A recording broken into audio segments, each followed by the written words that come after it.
Hello and welcome. My name is Liz Ha. I am the CEO of Five Talents USA.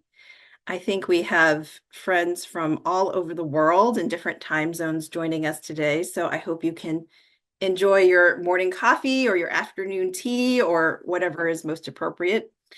But thank you for taking the time out of your day to join us today to discuss the impacts of our programs in South Sudan.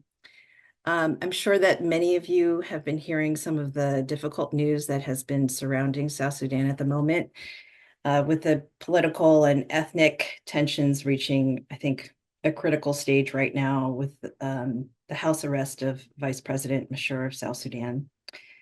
So this conversation really comes at a timely moment to both bring attention to the difficult challenges that are being faced right now, but also to really expand the narrative of hope that unfortunately doesn't make the news cycle. So thank you for joining us today. And before I introduce our wonderful speakers from our global program team, for those of you here that are newer to Five Towns, we have a short video that explains our work. Try to imagine life without access to even the most basic financial services. A bank, a loan, a means to save. And what if you had no access to education? The school is too far. The fees are too expensive. Society doesn't encourage it because you're a girl. It creates a cycle of poverty. That's what it's like for millions of people all over the world. Whole communities become financially excluded. But at Five Talents, we know that people are like seeds, full of great potential, ready for the soil of opportunity so they can thrive. So, we support experienced local partners who help the seeds to germinate, enabling communities to be the change themselves. Our partners bring people together to form savings groups, safe spaces to learn to read and write, where they receive business skills training, save money, and begin to invest. We've seen women and men with no education and low confidence become strong, independent business owners, providing for their families and leading within their communities. As 80% of our members are women, we are seeing entire families transformed too, and the impact goes to the heart. 99% of the members in our largest partner program say they now have higher self-esteem. Like Adifa in Tanzania, who installed a tap at her home so she could sell water to her neighbors. Her profits have transformed the future for her family, while she supplies the community with a much-needed resource. Or Mirella from Burundi, who was elected as a local leader.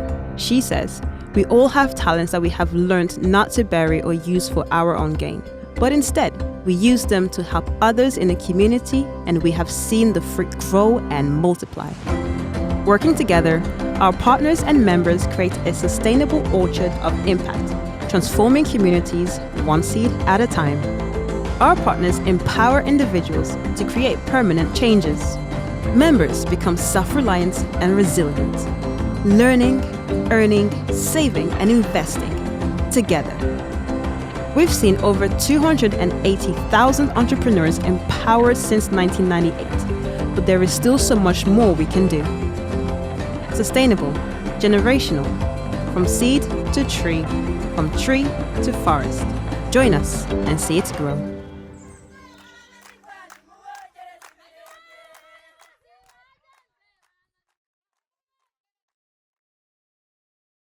I love seeing all those smiles. So today we will be hearing from three members of our global program team, and they are Rachel Lindley, who is both the co-CEO of Five Talents UK, as well as our Chief Program Officer, and Anne Figge, who is our country coordinator for South Sudan, and Maria Owen, who is our Director of Programs in Five Talents USA. And without further ado, let me pass the Zoom mic over to Rachel.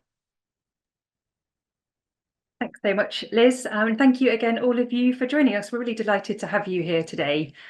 Before I hand over to Anne, who's going to share some research with you, let me just share with you a story of a couple of members who Anne and I met in South Sudan last year, because these women really are the inspiration for all that we're going to share today. So we met these two women right next to a camp for internally displaced people and returnees in the north part of South Sudan. And as they can't be here to join us themselves, let me share with you the stories that they themselves told us.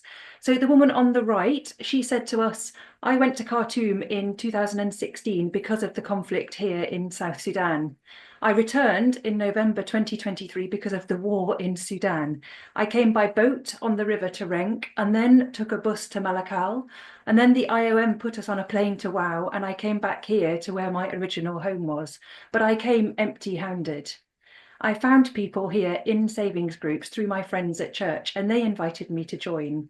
So I took a loan from the group after I joined and set up a groundnut paste business. And so now it's much easier for me to get food. Before, we had to wait for the UN to give us food. It was hard. You had to wait a long time. I have 4 children. I lost 2, but the others are in school. The eldest is now 12. I'm hoping now to continue and to grow my business through this group after the share out. The group helped me rebuild my home. The friends in my group enabled me to reach where I am.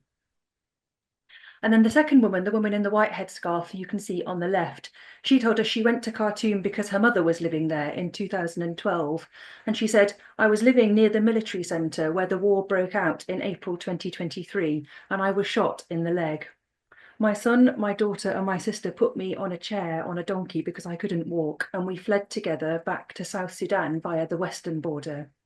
I came back here, where I'm from. But a month later, I heard that my husband, who remained, had been killed in Sudan, and my last-born sister too. I was traumatized.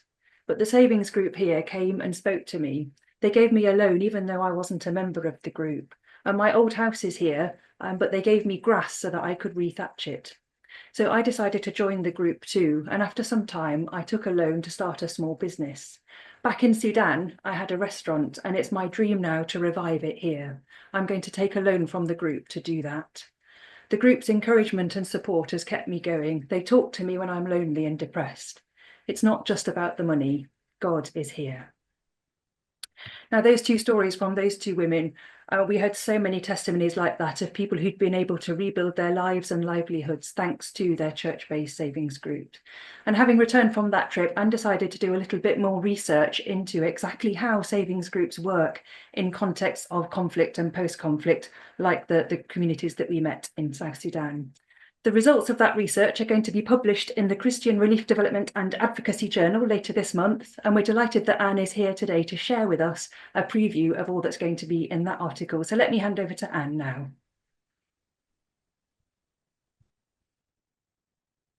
Well, good morning and good afternoon, good early evening to everyone. As Rachel said, my name is Anne Figge Gardner, and I am the coordinator for the programs in South Sudan, and it's my delight and privilege to be with you today. And I would love to start out by saying, even though you are seeing my face, what you're hearing is actually the work of our teams and partners in South Sudan. And I would love you to keep that in the back of your mind as I'm speaking.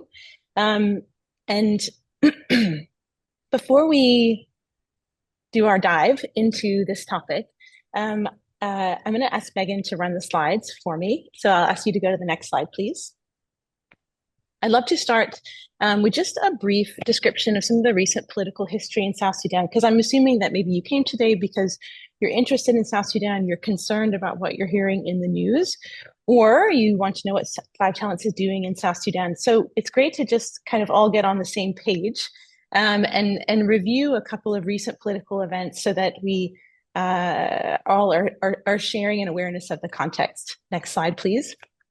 So that picture of joy that you just saw was actually from South Sudan's independence. They were granted independence via referendum with Sudan. So from 2011, there was a great sense of joy and optimism in the country. But sadly, in 2013, from 2000 to 2016, South Sudan fell into civil war. And a really reductionist view of the civil war is that it's between two main ethnic groups in the country, the biggest ethnic group in the country being the Dinka, led by the president Salva Kiir, in opposition to the Nuer, who are the second largest ethnic group in the country, led by the Vice President Riek Machar.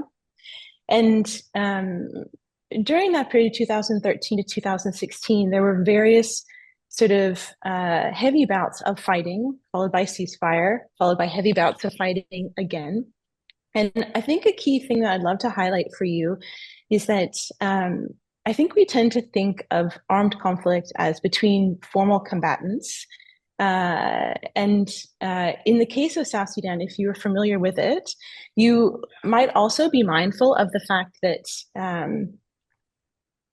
formalized fighting at the national level has frequently been intersected and even co-opted by communal and intercommunal violence for different social, political, and cultural reasons by informal actors, for example, different civil militia groups or civil defense forces with access to small arms. And so to say that that the war in South Sudan was between two main groups doesn't really capture it. So we really have to challenge our thinking about what conflict looks like. When we come to the peace process, there was a heavily negotiated agreement signed in 2018. And as we fast forward now to 2025, we see that 7 years has passed, but at the government level, there really has been a lack of effective implementation of the peace process and its key points. I think at the community level, there's really been very little reconciliation between people, in recognition of some of the atrocities that have taken place during the heavy bouts of fighting and even in the interims. And political tensions and ethnic tensions still run very high. There's this kind of knee-jerk tendency towards violence, even in response to the smallest spark. So even though we say that this is the peace process, we can't really say that South Sudan has been at peace. Current day, we see quite a big ramping up of violence in the country between, skirmishes between formal combatants, violence against civilians. As Liz mentioned, the vice president is under house arrest by the president, which mirrors the political situation just before the start of the civil war in 2013. And there's even now concerning links that are surfacing between the conflict in Sudan and how that might be increasingly destabilizing or merging with the tensions in South Sudan. And so this is what you might have been hearing in the news in the Washington Post, the New York Times, BBC, maybe even Al Jazeera, if you follow it. And I would like to start, as we start to talk about Five Talents work, next slide, please.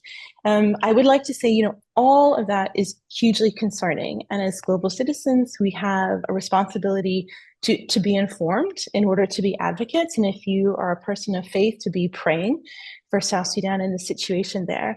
And even as we hold all of that heaviness in one hand, I think it's also really important to also consider another perspective. And that's the perspective I would love to share with you today.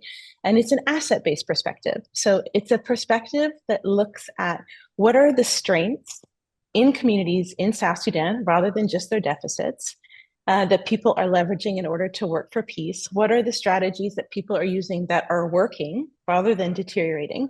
And next slide, please. As I start to talk about people working for peace, maybe you're thinking, peace? I thought Five Talents worked with savings groups. And the answer is yes, we do all over the world. But I think something that sets Five Talents apart from other organizations that I've interacted with is that as our program partners highlight barriers to the effective participation and implementation of savings groups, Five Talents is willing to work alongside our partners to provide non-financial interventions that then lower those barriers so that whomever wants to participate, typically the most marginalized communities, can. So in South Sudan, our program partners have highlighted two key challenges, which are barriers to people. The first of which is really high rates of illiteracy in the country. When you look at the rural areas, and especially among women ages 18 to 65, The rates of illiteracy based on our baseline and national statistics can be as low as 7 to 24%. And when we are thinking about kind of the implications of that for people and their outcomes, as well as, effective implementation of savings groups and all the bookkeeping that requires, that has given rise to our program partners choosing to implement a full year of participatory adult literacy and numeracy before people come together to form and manage their own savings group. So similarly, our program partners in South Sudan in 2018 said, look, historical trauma and recent trauma from the Civil War, as well as lack of peace, means that people will really struggle to cooperate in the savings groups. So we really need to implement a form of trauma-informed peace building that will help people to cohere and cooperate within the groups if we want them to be successful. So that sort of adds the sort of third picture of our methodology, which has 3 parts. And we'll come back to that later. But for right now, I'd love to, I hope you've already heard within my language, again, highlight the fact that even though you see my face, what you hear is the work of our program partners, both within South Sudan and outside of South Sudan. And it's only because we work in partnership that we are able to have this extensive network. And I would love to just name our partners now because, without them, we would not be able to work in the context to the extent that that we have been able to come alongside so many different communities. So we would love to thank and acknowledge the work of AFREX, the American Friends of the Episcopal Church of the Sudans, World Concern Development Organization, the Episcopal Church of South Sudan, and the Mothers Union, South Sudan. And it's really through our partners that we have developed 11 and growing program sites across the country in 11 dioceses of the Episcopal Church of South Sudan. And if you're unfamiliar with what a diocese looks like or the size of it, it's sort of like a sub-regional area, maybe around or slightly larger than the size of a US county. And since our inception of programs in South Sudan around 2007, we have served more than 70,000 people across 3,000 savings groups. Next slide, please. So before we think more about the methodology of 5 Talents and how that works alongside community-based peace building, I would love to just highlight a few terms. When we were talking about the context of South Sudan, you said we really need to challenge the way that we think about conflict. And I would also love to challenge the way that we think about peace, because how we define peace matters, and it also changes how we work towards an agreed upon end. So in the peace building literature, there are 2 kinds of peace. There's negative peace, which is the absence of physical violence, but with the presence of structural violence in different forms. So, for example, racism or extreme poverty. There's also positive peace. Positive peace is the absence of physical violence, but in the presence of increasing social justice. This considers the attitudes, institutions, and structures that create and sustain peaceful societies. So when we're thinking about South Sudan, the piece of the formal peace process, where there is still ongoing violence at the community level, even though there's reduced violence between formal combatants, this is an example of negative peace. Whereas if you were to ask 5 Talents program partners, what do you envisage as, the peace that you would want to see in South Sudan? What are you working towards when you, implement our trauma-informed peace building? I believe that they would point to positive peace, or the ways in which positive peace mimics biblical shalom. If you are not familiar with the word shalom, shalom is the Hebrew word for peace in the Bible. And while it captures the notions that we often think of as peace, an absence of violence, maybe an internal state, it's also so much bigger than that. And it's a kind of great idea of reconciled relationships within the context of long-term human flourishing. And I think it's just so inspiring that our program partners are not satisfied with kind of aiming at the lowest common denominator of top-down negative peace, but that the peace that they envision for their brothers and sisters in South Sudan is holistic and touches upon every aspect of life, from the smallest person in the rural areas up to the biggest person in government. Next slide, please. And I think what's interesting is you start to dig into definitions of peace and conflict and kind of think about, how that causes you to act upon them. What you start to see is that oftentimes in the media, peace and conflict are presented as absolute states, but at the community level, you see how they often coexist. And this is quite an important recognition when we are thinking about community-based peace building. I'd love to just highlight some academic work that was done by Roger McGinty and Pamela Furcho. They developed this idea of everyday peace, which heavily informs our specific methodology. And I'll just read to you a little insight here, which says, everyday peace is the practices, norms, and stances deployed by individuals and groups in deeply divided societies to avoid and minimize conflict at both the intra and inter-group level. It is a form of tactical agency and depends on social awareness and ability to read situations and react accordingly.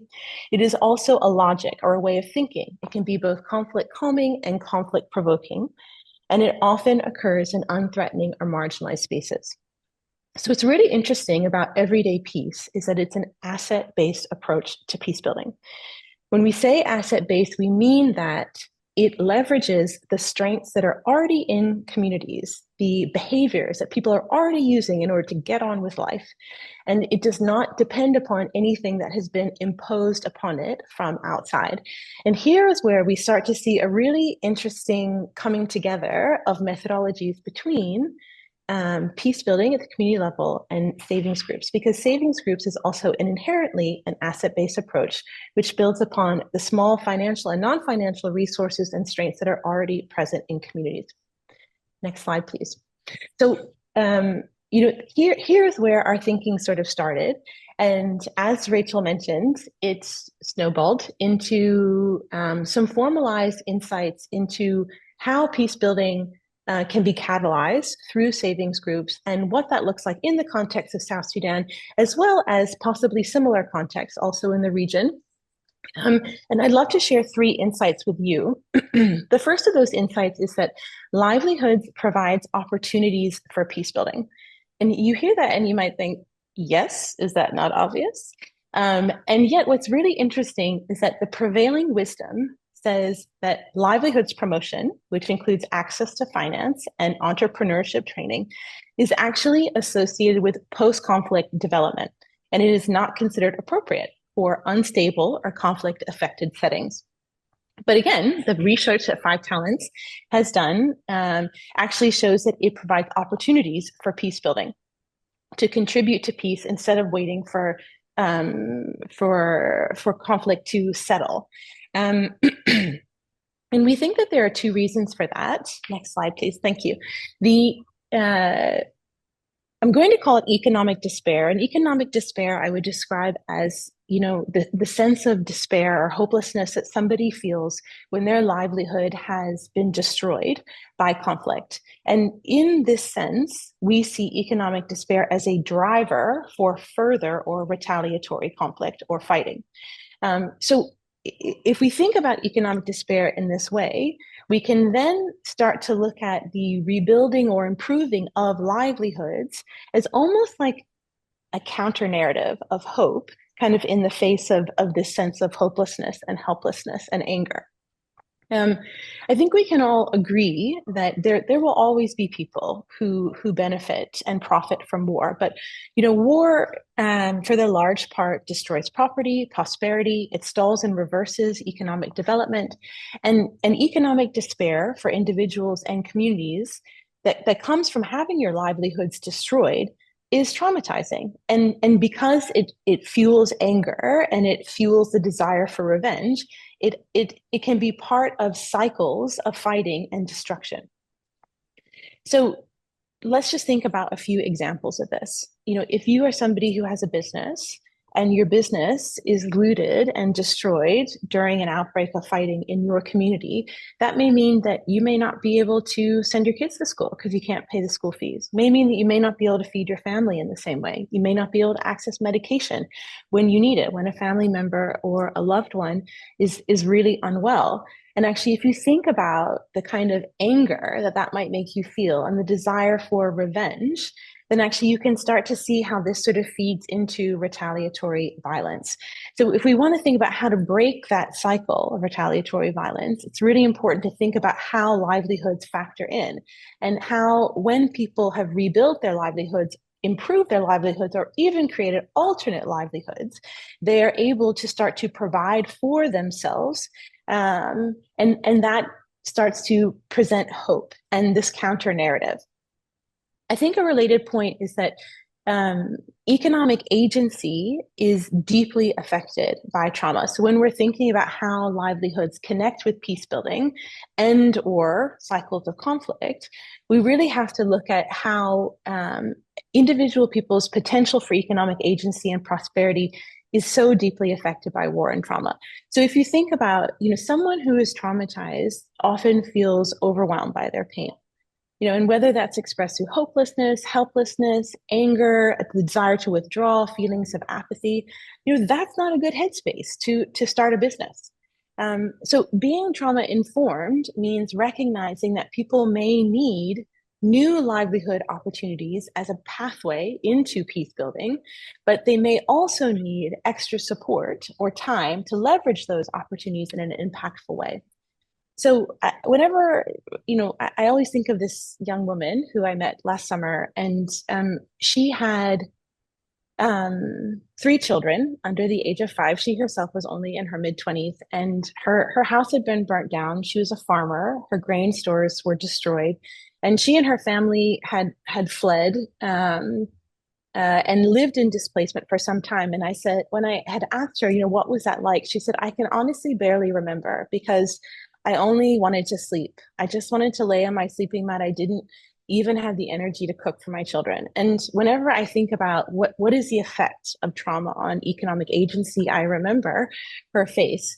And then when she and her family moved back to the community they were from, it happens that Five Talents had started a program in that area, and she was able to slot into the program. And she said that the opportunity to start a new business, to actually provide an alternate livelihood to farming, was actually what got her up out of bed, the source of hope that provided. Next slide, please. So the second insight I want to share is that communities have to build trust. And again, this may feel super obvious, but there was a study that USAID put out in South Sudan, and it talked a lot about how mistrust is a commonly cited impact of trauma in South Sudan. And it talked a lot about how mistrust works on and shapes people's perceptions and understanding of other people's motivations. So when we're thinking about in the context of widespread mistrust, having this awareness of trauma and this desire to build peace at the community level means that actually we have our program partners have to be super sensitive to how even small misunderstandings can grow into violent conflict, and how this is especially true when community members may have been victimized by others in the community. Next slide, please. So how that relates to savings groups is really interesting, because savings groups are a really amazing tool for building trust between different groups of people. And this is actually called, it employs a strategy called intergroup contact, which different peace building theorists have written about. Most recently, I just read about John Paul Lederach's thinking on this. And the idea of intergroup contact is that under specific conditions, contact or exposure between different groups of people can have a positive effect on the respective group members by breaking down negative perceptions and stereotypes of the other group. So Five Talents program partners and our savings groups actually meet these different criteria for intergroup contact, some of which include things like people have to meet together as equals within the group. They have to have a common goal that they're cooperating towards. And so in this instance, it is the mission of the group that they have enshrined in their own constitution or bylaws. And last but not least, they have to be recognized by an external civic institution, which in the case of Five Talents program partners is the Episcopal Church of South Sudan. So this means that at a minimum, the savings groups coming together and meeting together on a regular basis is a form of trust and peace building. creates opportunities for exposure to the other, breaks down barriers of mistrust and prejudice, and creates a platform for reconciliation.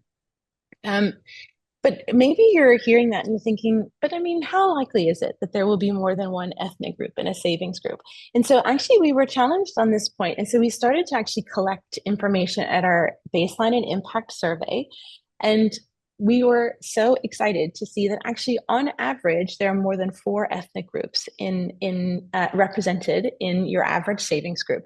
And the way you may be wondering, okay, well, that's great for the people in the savings group, but what about the rest of the community? And what's really interesting is that the cooperation across ethnic lines within the group also serves as an amazing and powerful example for people who are in the community and outside of the group. I think I always think of this particular story of this young woman who I met because, you can kind of think, well, why would a savings group be influential in a community? Why would people seek out their advice or want to follow their example? And when I met this young woman, she had said to me, and when our savings group started meeting together and saving really small amounts of money, everybody in the community laughed at us and they said, that won't come to anything. And now we stand before them as big women. Keep in mind, this woman was still in her mid-20s, who are saving to put our children through university. We have our own businesses. We come together in friendship across the community. And now the same people who were once laughing at us come to us seeking advice.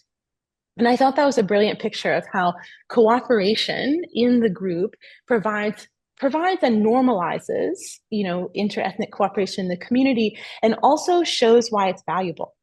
Next slide, please. So we'll just come to our last insight, which is that peace building approaches should be trauma informed, especially at the community level. And I think this has been a really interesting part of the insights that the team has been gathering, because what we see when we look at really high rates of post-traumatic stress in the population of South Sudan. Across the nation, the average is around 41% of people show symptoms of post-traumatic stress disorder. And in the protection of civilian camps and the displaced communities, that is as high as 51%. So that's 1 in 2 people. So a key insight here is that people who have been traumatized are more likely to hurt people and perpetuate a cycle of violence. So if trauma is both an effect and a cause of conflict, then trauma healing has to be part of peace building. Maybe you've heard the phrase, hurt people hurt people. Without addressing the effect of trauma, traumatized people are less able to participate in the community as agents of peace, which is what all of our program partners in South Sudan want. So, how have our program partners responded to this insight? Well, as we've been sharing, we have been incorporating the trauma-informed peace building training since 2018. And, if I was going to speak really generally about it, I would say that training in trauma healing, especially combined with kind of informal peer-to-peer counseling and pastoral care that people receive, helps them to feel better and to cope better. And then this now enables people to be more resilient in their own lives, but also to make positive contributions towards peace in their community. So, you may be thinking, well, what does that have to do with savings groups? So what's really interesting is that savings groups provide this really effective vehicle and sort of rhythm for coming together for group discussion on topics related to trauma healing. And even, as I said, informal peer counseling and pastoral care, followed by people being dispersed, being able to go off and reflect personally on their own circumstances and actually act and influence in their personal relationships. So this rhythm of coming together and moving apart is actually really effective as a long-term strategy. In South Sudan currently, we see a lot of one-off workshops on trauma healing. And actually, when we think about sort of, how effective that might be, it's great as a taster and an introduction. But actually, if we're thinking about, we really need to think about how to walk alongside people or to help them walk alongside each other. So, in terms of specifics for the training, it looks like people learning about the impact of trauma so that they have a language to talk about, why do I feel this way? Why do I feel sad? Why do I feel angry? Why do I feel anxious? And then think about what are the consequences in their lives and the lives of other people, and that informs kind of peer-to-peer counseling and pastoral care. There's also different skills that are taught in terms of emotional regulation, and there's also some different and very beautiful sort of liturgical practices that people can engage with regarding forgiveness and healing, so that people are also bringing their faith into it. When we ask staff, what would you say? Sorry, Megan, just go back for one sec. When we ask staff, what would you say this kind of looks like on average? They will often describe, how a group interacts as they now carry one another's burdens through pastoral care and prayer. And while that is a really beautiful way to describe any interaction in a group, it's even more amazing when you think that this is happening among more than 4 different ethnic groups that may have at one point been in conflict with one another. And when we did a survey of more than 2,500 people, and that was at the end of 2023, and 74% of the survey participants said that as a result of the trauma healing training, and their improved coping mechanisms, people reported improved household relationships. 77% of people reported improved community relationships. Again, as they started to feel better, they were able to interact with people in the community more easily. Next slide, please.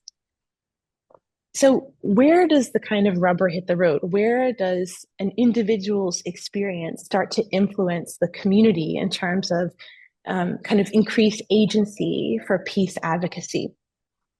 And I think, again, it's that link between, as people start to feel better, taking place within the kind of cohesive relationships of a savings group, they are better able to speak up against different forms of violence in the community that they may have either passively or actively participated in the past. So 67% of people, again, who participated in this survey, reported that they engaged in everyday peace building activities.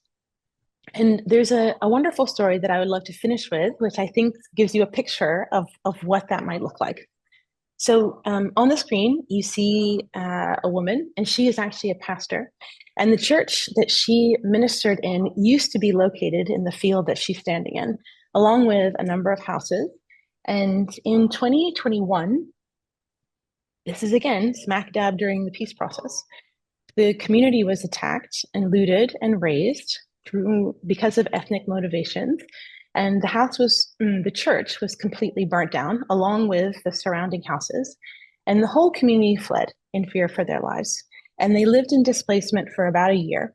And when they came back to their community, they were in contact with the Mothers Unions in the local diocese, and they agreed to start this program.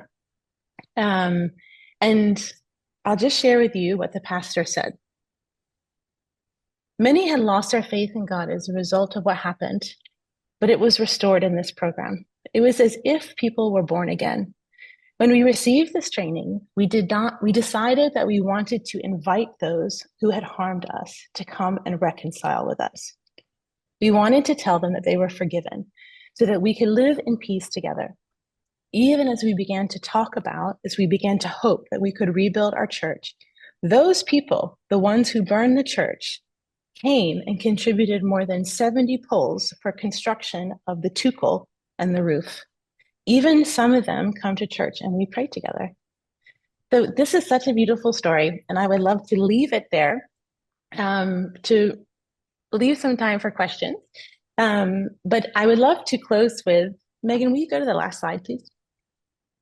I would love to close with, if you go back to one of the ladies walking in the water, I would love to close with just a reminder that actually even though I have been talking, it's not my work. It's the work of our team and our partners.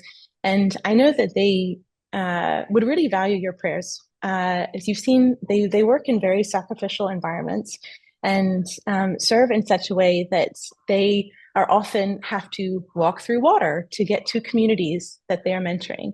And I think they often feel alone, not really sure how the international community is supporting them or what the international community thinks about South Sudan. And I know they would value your prayers and would really value feeling supported by you in your thoughts and your prayer life. So please do consider them, pray for them, and I would love to turn it back to Rachel. Thank you very much for your time.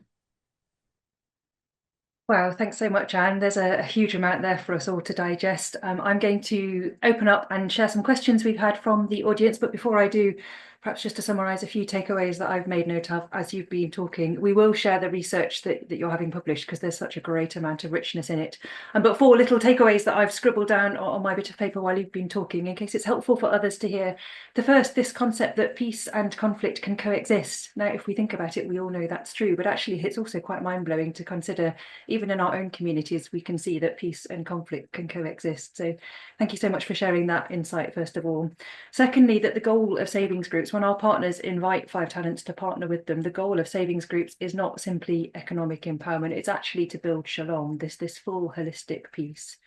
And thirdly, savings groups are a wonderful vehicle to do that through those 3 insights that you shared with us: how building businesses actually builds peace, how savings groups build trust and cohesion and collaboration amongst different ethnic groups, and how savings groups, through this trauma-healed approach, can enable people to cope with their trauma and build coping mechanisms that enable them to go on and build peace as well. So third insight, these savings groups are a wonderful vehicle for building shalom. And then fourthly, looping back to what you said at the very start about this being an asset-based approach, building peace is something for everybody to do. It's not something we just wait for the army or the government to do. I'm actually reminded of something a woman said to me in South Sudan. She said, "We can't wait for the government to build peace. We have to do it ourselves here and now." And I think that gives us all a sense of agency, or all a sense of hope. We all have a part to play in building peace. So thank you so much for the hope and the insights that you've shared, Anne. And I'm now going to share a few questions from the audience. If you do have other questions, please keep putting them in the chat for us. But the first question I'm actually going to direct to Maria. We heard and we saw that wonderful, inspiring picture at the end of those women walking through water to reach a savings group so that they could provide some of this training and this trauma-healed approach. Can you perhaps paint a little bit more of a picture for us, Maria, of what life is like for our church-based trainers, those who are delivering this programme on behalf of Five Talents, on behalf of all our supporters, and reaching communities so that they can build peace through their savings groups? What's it like to be a community trainer in one of these programmes? First of all, thanks so much, Anne, for that wonderful and very significant and inspiring presentation to know what is happening within the communities despite this situation that is in South Sudan. And Rachel, thanks for that question. Again, I want to highlight what Anne shared, that you're hearing from us today instead of our colleagues and partners in South Sudan because of the challenges that they are facing. One of them being significantly that there's oftentimes a lot of difficulty in getting access to internet and connectivity. So doing a Zoom call like this would be very difficult for them. And as you saw going through that water where they're walking, so we hear from the women's ministry who is leading this program throughout most of the areas that Five Talents is working in South Sudan.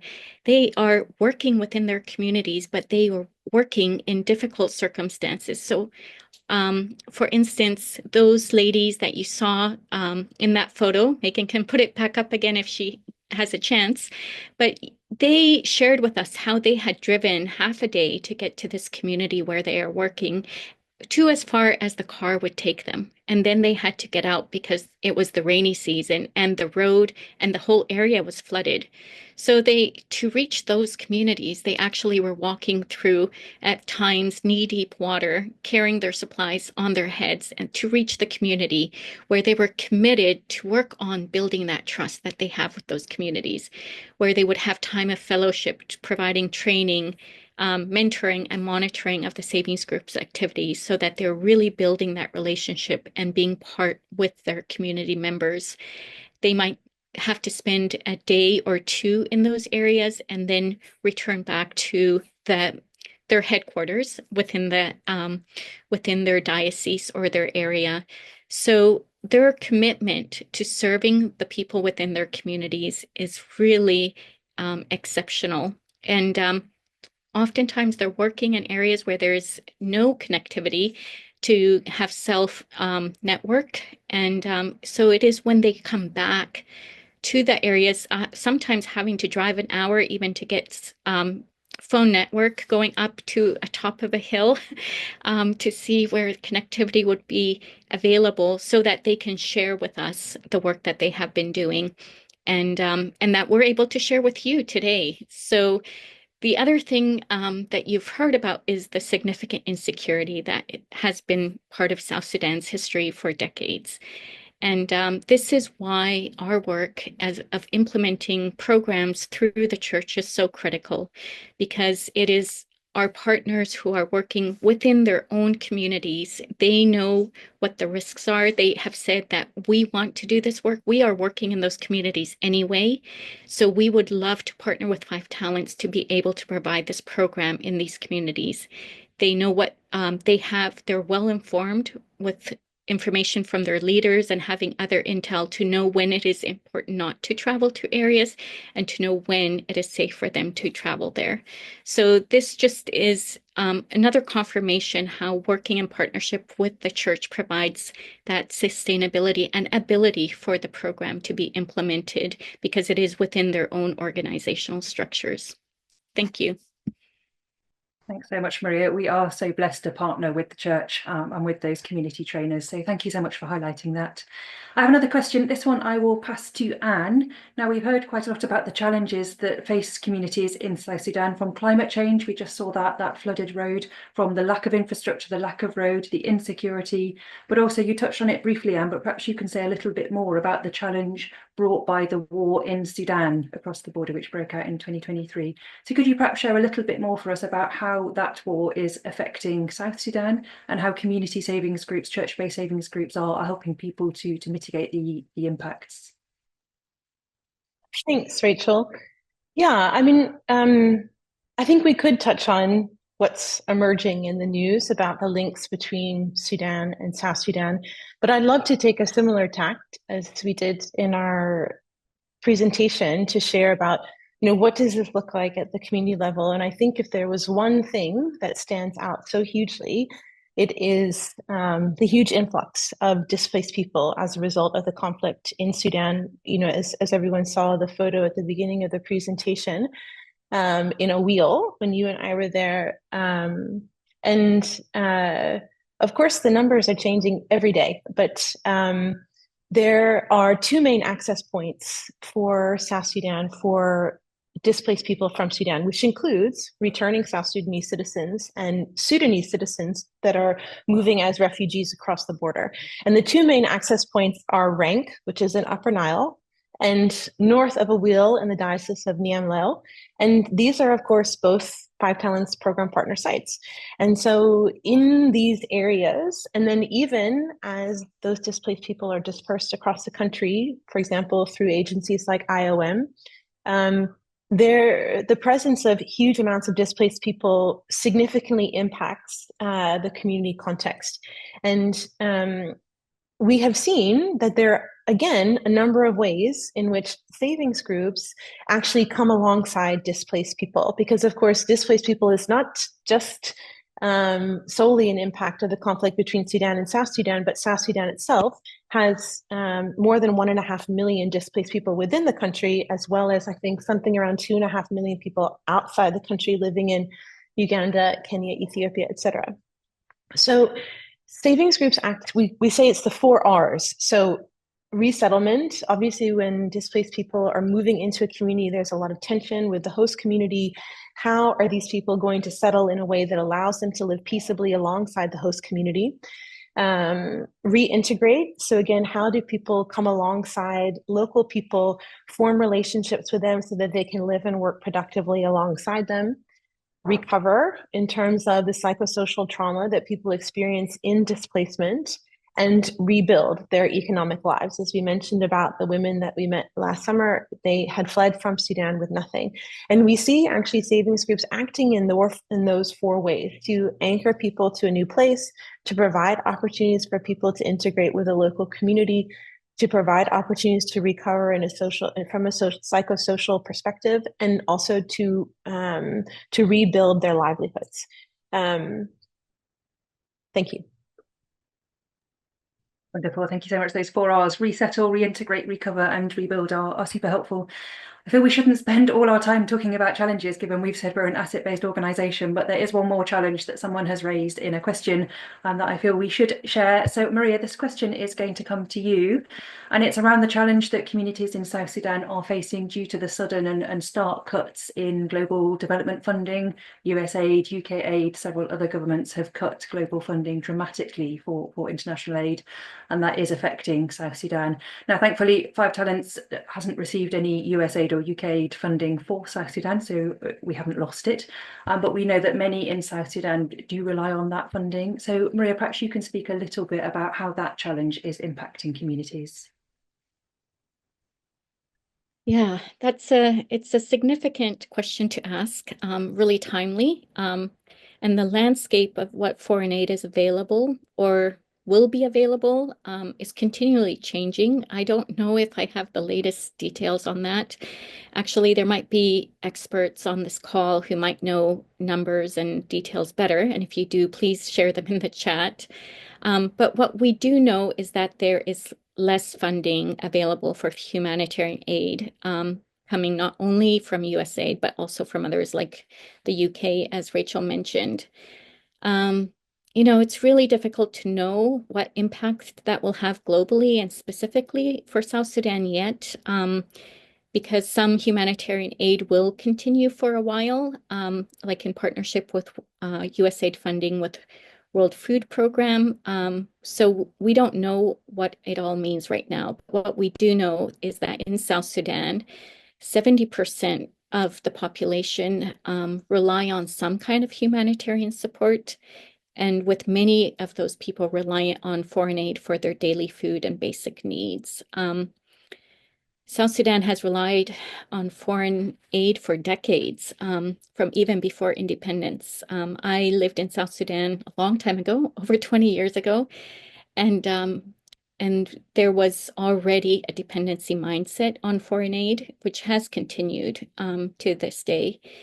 And even though we don't know the exact numbers, you can, like, we have seen that it's billions of dollars of funding that will be cut.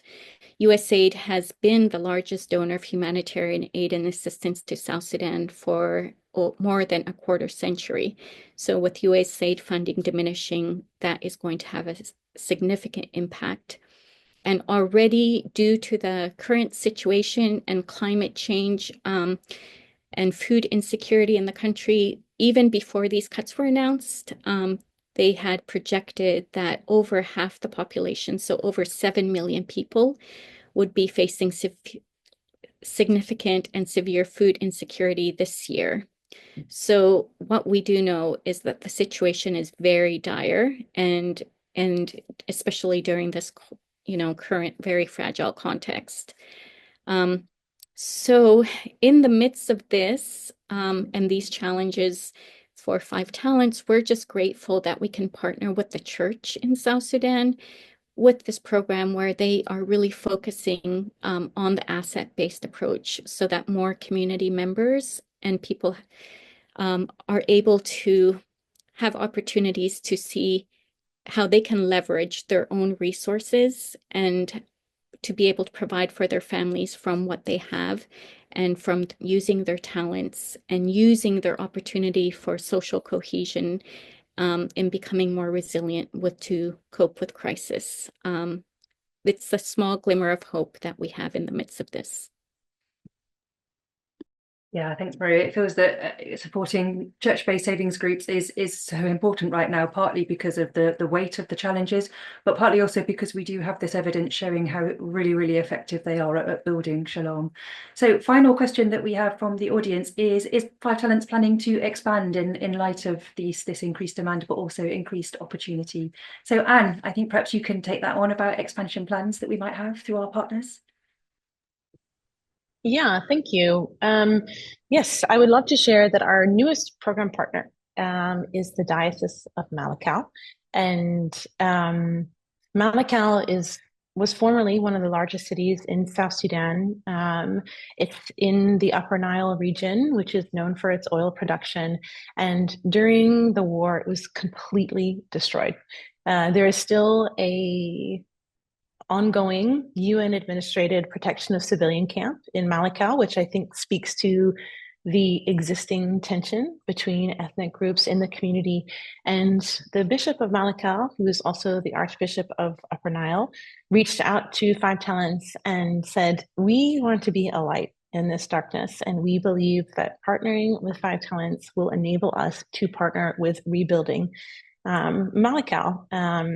And so that is our newest program partner. Just prior to Christmas, the community came together with the church, chose their community trainers and the program sites where groups will be opened. And we believe by Q2, there will be groups that will be running in earnest. So thank you so much for asking about it. And we look forward to seeing how those groups are able to influence their community for peace. Wonderful. Thank you so much, Anne. And thank you so much to all our wonderful supporters who are making this outreach and expansion possible. The very last question I'm going to ping back to Liz. Somebody has asked, what can we do to help? So Liz, let me pass that one to you.